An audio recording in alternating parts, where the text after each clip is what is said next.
week is meant to recognize and thank those who go to sea in defense of the nation.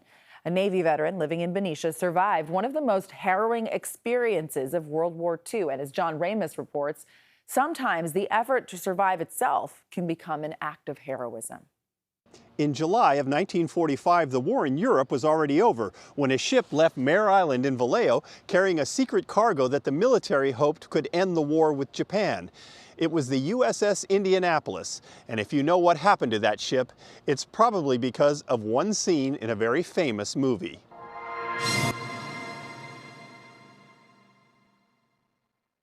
An American flag flies over the Benicia home of Harold Bray. At age 96, Harold is a patriotic Navy veteran, his living room adorned with paintings and memorabilia from the only ship he ever sailed aboard, the USS Indianapolis. It was 1945, and Harold was 17 and had just left boot camp. When you shipped out on the Indianapolis, did anybody have any idea that they were going to have this really important mission? It was just a trip out of Maryland. But we took on a bunch of kids, and I was one of them.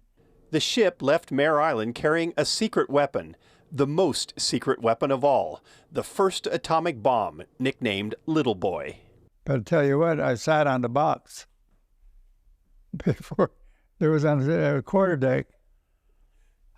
You sat on the atomic bomb? Yeah. The cargo was delivered safely, but it's what happened afterwards that people remember the Indianapolis for, all thanks to a gripping scene in the movie Jaws. You were on the Indianapolis? What happened? Japanese submarine slammed 2 torpedoes into our side, Chief. 1,100 men went into the water. Vessel went down in 12 minutes.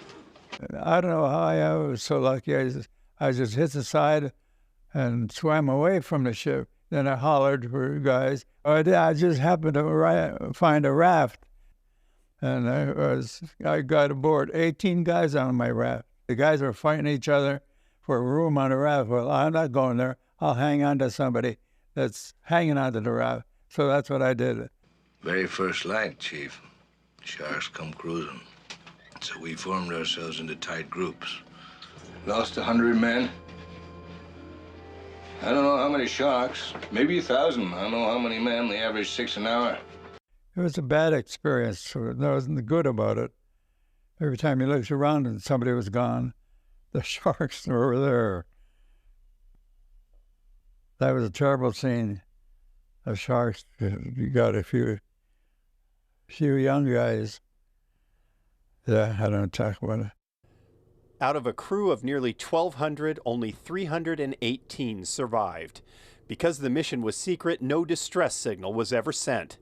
They were in the water for 5 days when a plane happened to spot the men, and they were picked up and taken to a hospital on Guam. I wasn't hurt.